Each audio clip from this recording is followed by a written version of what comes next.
Welcome back, Green Wave faithful. This is Jake Kaufman coming to you with Season 3 of Sideline Sports. We will get game day insight and sideline strategy for St. Edward's coaches and their players here on Wave Radio.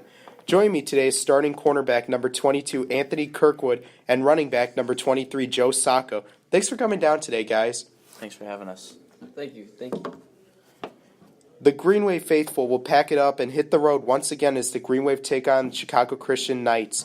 The Knights come charging into this matchup with a record of 4-1 and 1-1 in conference play, still scourged from the 36-27 loss at the hands of the Ridgewood Rebels.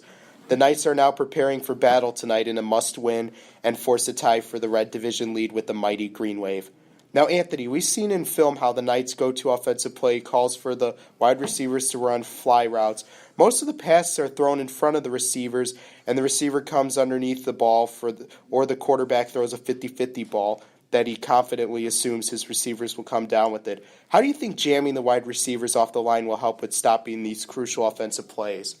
I feel like jamming off the line will really help take some of their big plays out and also the big playmakers like number 2 and take them out of the scene on Friday night. Right now I plan to play like Tyler Holte and Ben Harrington, both former corners, staying physical throughout the routes and just keeping them away from that random deep ball that they'll be throwing so that our safeties can just come up and pick it off. Just try to take it to the house. Now you mentioned your 2 former players, Tyler Holte and Ben Harrington. During their time last year as seniors, they took you under their wing. Was there anything specifically that they taught you? Like anything you want to say, give them a shout out or anything? Like, did they teach you anything? They just told me to kind of just get up in their face. I remember Ben Harrington, I was practicing with him at the time, and he just told me, just look at them. They might talk to you on the line, they might say things, or they might try to get in your face, try to be more physical than you. You just got to keep getting up on that line against them and just stay in their face, lock them down, and just keep them away from the route. Tyler Holte, he really just taught me how to break down from them trying to mix me up on their footsteps. So when they're trying to run a route, trying to break me off.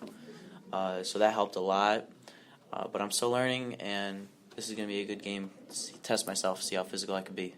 Well, thank you, Anthony. And Joe, once again, our offense will mainly run out of the Wildcat for a second straight week. The coaches have instructed you and the other backs to go in motion and be a lead blocker right through the hole. Tell us more about how you plan to handle this assignment. I plan on getting through the hole hard so that I can get Nick and Sydney possibly some running room so that they can make something happen during the game. I also plan on having a mentality that the coaches have been teaching us about how it's not always being the strongest or the fastest, but to be the toughest on the field. Now you mentioned the toughest. You're a sophomore, and you're one of the lead backs. Did you ever foresee this during your sophomore year? I've asked this before with Owen and Andy Selak. Owen. Did you ever see yourself starting on varsity your sophomore year? Honestly, I did not think I'd be on the varsity team my sophomore year. No, I did not have any clue about that. Well, it's a great honor. It's unbelievable. I'll tell you that much. Well, Anthony and Joe, thanks for sharing your game day insight with us today. The Green Wave faithful are eager to score another victory in our quest to take control of the Red Division tonight against Chicago Christian. Best of luck, guys. This is Jake Kaufman signing off for another edition of Sideline Sports. Be sure to tune in next week for more game day insight for St. Edward's coaches and players as the Green Wave return home for their Week 7 ultimate test against back-to-back defending 3A state champions, the IC Catholic Prep Knights.